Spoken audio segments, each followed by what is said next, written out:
Richard Dawkins claims that God is a delusion and that religious faith is the root of all evil. But what if the scientific evidence is telling a different story? Over the past 50 years, scientists have made a series of remarkable discoveries which show that the universe we live in is a very unlikely place.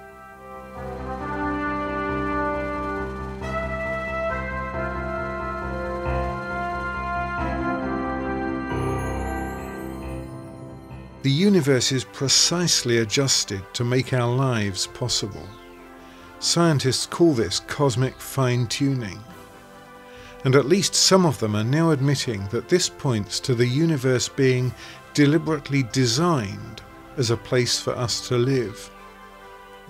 Could this be genuinely new evidence for a God who created us? We've brought together a lineup of experts to help answer this question. Here in the ancient city of Durham, we talk to David Wilkinson. He's the principal of St. John's College. He's also a scientist who's studied how stars and galaxies are formed. I'm not the type of child who built a telescope at the age of 4 or anything like that. It took me a long time to get into science. I was pretty good at mathematics at school, and then when it came to choosing university, I took the easy option and thought, well, physics wouldn't require a great deal of work. It allowed me plenty of time to play cricket. But what happened at university was that just before coming up to university, I became a Christian. I also found myself with this new degree in physics, and the first 2 courses that were taught in those days were quantum theory and relativity. Those were the first 2 things. This was very, very different from the kind of stuff that I'd done at school. And I began to get excited with some of the big questions in physics and cosmology, alongside my own Christian faith beginning to emerge. And the two questioned each other, enriched each other. And part of my fascination in cosmology is the big questions that physics poses. But it's also the sense that here physics and science were beginning to tell me something of what this creator God had actually made. And therefore had a value in itself because of that. And over years then, as I moved into research in astrophysics, those things have always enriched each other. Here in the world-famous University of Cambridge, John Polkinghorne was Professor of Mathematical Physics. He gave this up to become a minister in the Church of England, and then later he came back to Cambridge, where he became the president of Queen's College. I very much enjoyed being a theoretical physicist, and I thought of it as being a sort of Christian vocation to use such talents as I had. But unfortunately, in these mathematically based subjects, you don't get better as you get older. You don't do your best work before you're 25 usually, but almost certainly by 45 you've made most of the contribution you can. So after 25 years in theoretical physics, I thought I'd done my bit for the subject and I'd do something else. And because Christianity has always been central to my life, the idea of seeking ordination seemed the right next step. Also in Cambridge, Rodney Holder is course director with the Faraday Institute at St Edmund's College. He's been both an astrophysicist and a vicar. Well, I started by reading mathematics here in Cambridge and then moved to Oxford to do a doctorate and a couple of years postdoctoral research in astrophysics.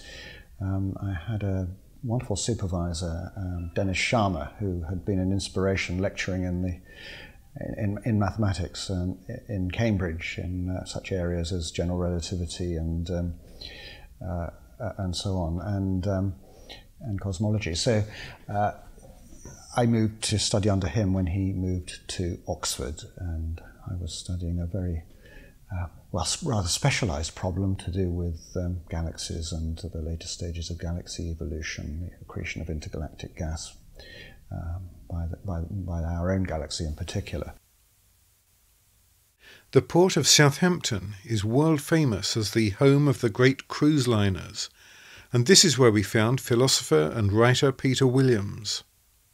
My name is Peter Williams, and I'm a Christian philosopher, working a lot of my time with a Christian educational charity called the Damaris Trust, through whom I spend quite a lot of my time working with A-level students in schools around the country, doing conferences on philosophy and ethics and spirituality.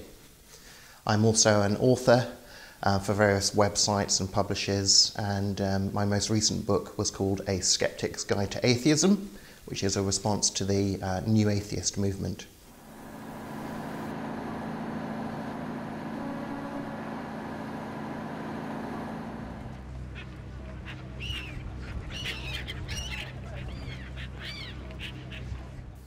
Here at Southampton University, Graham Swinard is a space scientist. He talks about how this new evidence played a part in his journey to faith.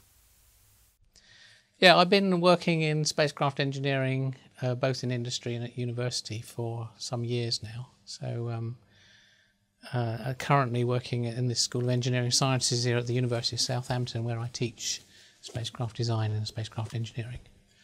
My research interests wide, but more recently focused on the problems of orbital debris. When we operate in space, we leave junk in orbit, basically. And those pieces of junk are not like pieces of junk you find on the floor, which are static. They're moving around at about 7 or 8 kilometers per second. So it becomes a problem because they can intersect other spacecraft orbits and cause damage to people and hardware. So what do scientists mean when they say the universe is just right for us, or the impression of design is overwhelming? Probably the most famous scientist in the world today is Stephen Hawking.